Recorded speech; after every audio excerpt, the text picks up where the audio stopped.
Benetan ulertzen ditugu adimen gaitasun handiko ikasleak? Arreta egokia emateko prest gaude? Dibertsitate handia dago haien artean eta ikusiko dugu sortu aldiren arazoen aurrean zer egin. Aitor ez ulertua, ez onartua sentitzen da, zergatik. Oso kritikoa da jarrera autoritarioen aurrean. Eta irakasle batentzako jarrera disruptiboa duenez, jarrera aldatzeko neurriak hartu behar dira, adimen gaitasun handiko beharrak asetu baino lehenago. Saiatu da neurriak hartzen, baina egoera txarragotu egin da. Azkenean erabaki du jarreragaitik nota jaistea. Aldiz, beste irakasle batek komentatzen du bere klasean oso inplikatua dela, parte hartzailea, eta eskaini diola jakintxagaiarekin lerrokatuta dagoen proiektu bat bere gustokoa egitea, eta lan bikaina egin duela. Ze pasatzen da, zergatik gertatzen da hori? Bain zuzen be, agindu beharrean, erabakiak argudiatu egiten badira, elkarrizketatu egiten bada ikaslarekin, akordioetara llegatu, eta bere beharrak, adimen gaitasun handiak eukitzeagaitik bere beharrak asetu egiten badira, jarrera askoz proaktiboagoa eukiko du, disruptibitate hori gutxitu edo eta desagertuko da. Eta emaitzak askoz hobeak izango dira. Gainera, nota jaistearena jarrera gaitik, jarrera ze ebaluazio irizpideekin lotu daiteke?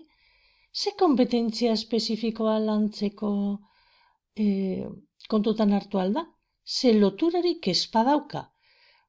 Araudiak aipatzen dituen kompetentzia espezifiko eta ebaluazio irizpideekin, ezin dugu kalifikatu, kontu zibili. Bitxori kamuflatuta bizi da. Zergatik, sozialki oso ondo dago integratuta, baina ez du dirudi egiten. Irakasleek ez dute ikusten, ez dirudi adimen gaitasun handiak dituenek, seguru. Hombre, baina identifikazio protokoloan agertu egin da. Zer pasatzen da hor? Klasean ez da agertzen, baina etxean bai komentatu egiten duela. Eskola berarentzako monotonoa dela, aspergarria dela, eta nahiko utzala ikusten duela bere bizitza. Tristura jota goten da horregatik batzutan. Zer egin daiteke kasu hauetan? Bere sozializatze beharrak esan dio, ez dala komenigarria nabarmentzea, eta horregatik aleginak egiten ditu bere potentziala ez agertzeko. Konplexutasun maila desberdinekoa anitzeko erronkak plantatu egiten badizkiegu, ikasleei eta aukera ematen badiegu, haiek aukeratzeko ze erronka hartu nahi duten danadalako kompetentzia erakusteko edo garatzeko, berak aukerak eukiko ditu gustoko dituen erronkak bere profilari egokiagoak direnak hartzeko. Eta gero modu diskretos kalifikatu egiten badugu, ez publikoki, baizik eta pertsonalki, eta bere ez nabarmentzeko behar hori ziurtatu egiten badugu, potentziala garatu ahal izango du.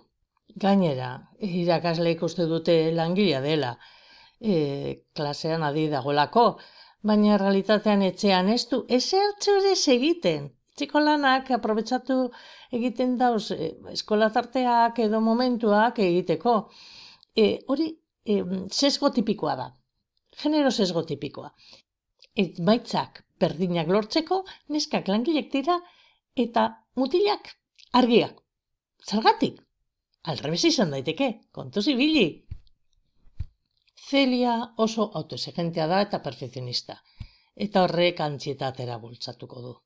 Ebakuntza mingarria jaso du, sendagileak esan dio atseden osoa behar duela, baina irakasle batek esan die, amaierako azterketara joatea beharrezkoa dela, eta joaten ez bada, ez diola beste momentu baten beste aukerarik emango, eta justu aprobatuko duela. Aurretik eukitako emaitza onak, nabarmenki jeitziz. Horrek zer provokatu da?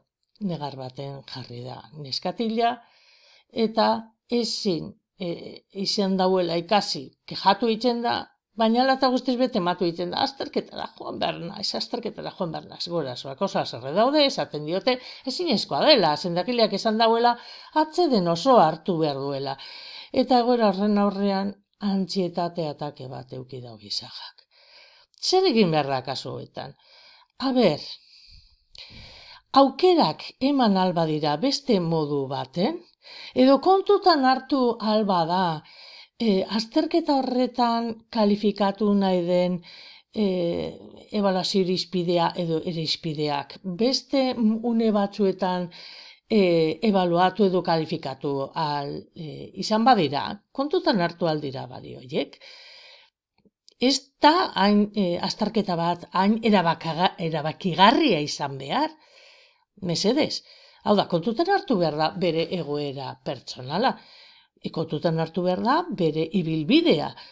Kompetentziak 2 urtez normalean garatu egiten dira. Eta ez da momentu bakar baten kalifikatu behar. Ebaluatu eta kalifikatu egin daiteke behin baino gehiagotan.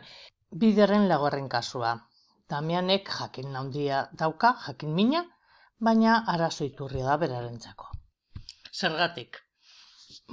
Irakasleak galdetu egiten dauenean, klaseren hasieran, bera aurreratu egiten dalako eta azkarrago erantzun egiten dauelako, batzutan kelako azalpenak moztu egiten ditulako bere jakin nahi edo bere zalantzekin, naiz eta batzutan ez datozen bat gaiarekin, eta azkenean naskatuta irakasleak agindu dio, mesedez, gizilik egoteko, ez erantzuteko eta ez galdetzeko. Beste behin, evidentzian utzi zuen irakaslea, konfundidu eta ariketa bat txarto ebatzi zuela konturatuta, denon aurrean zuzendu zuelako irakaslea. Hori desegokia iruditu zitzaion irakasleari eta kanporatu zuen errespetu faltagaitik. Berak errealitatean ez zuen irakaslea mindu nahi, bakarrik konturatu zen gauza bat txarto zegoela eta blausta, larri pentsatu barik, argitu egin zuen txarto zegoela eta nola izan behar zen ondo. Jakina, minduta gelditu zen umea, kejatu zen, gurasoak etorri ziren institutura, kejaka eta zuminduta zegoen irakaslea, nola ez? Behin ikusi zuen, ilargan zegoela Damian, eta kasurik ez zegoela egiten, eta orduan galdera bat bota zion justu azaltzen zegoen gaiari buruz. Ez zuen jakin erantzuten, eta orduan mundu guztiaren aurrean komentario bat egin zuen. Orain ez ara hain azkarra, Horrek kriston barrealgara egin zuen klasean, eta suminduta gelditu zen Damian. Ordutik aurrera jarrera disruptiboa du. Nola kudeatu? Bagian, kaldera orokorra bota beharrean, sarrera tiketak erabili aldiez, jakiteko benetan ikasle guztien ezagutza maila momentu horretan, klasean. Azalpenak jaso aurretik edo eta gero, barkatu. Eta bestetik ulertu behar da, hankasartzea, azken finean gauza normala dela, pertsona gara, ez gara jainkoak, ez perfektuak, eta akatzetatik asko ikasi aldugula.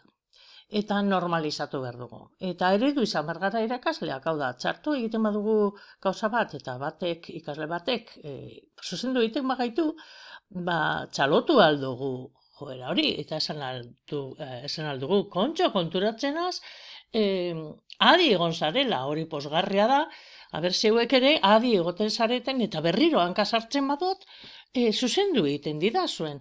Zelan horrela ikasi aldugu denongandik.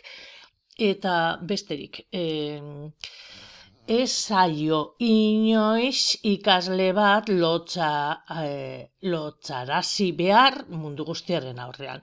Arreta beteitu behar badiogu edo herrierta egin behar badiogu, modu pribatuan egin behar dugu. Eta modu eraikitzaile batez. Bai, horrela lortuko dugu aurrerakuntza egitea. Eta impultsibitate puntua daukaten ikasleekin, nolabait berba egin beharko da, eta akordio batzuetara eta estrategia batera heldu eta estrategia garatu beharko ditugu nolabait impultsibitate hori bideratzeko edo kudeatzeko. Espero dut lagungarri izatea lehenengo 4 kasu hauek.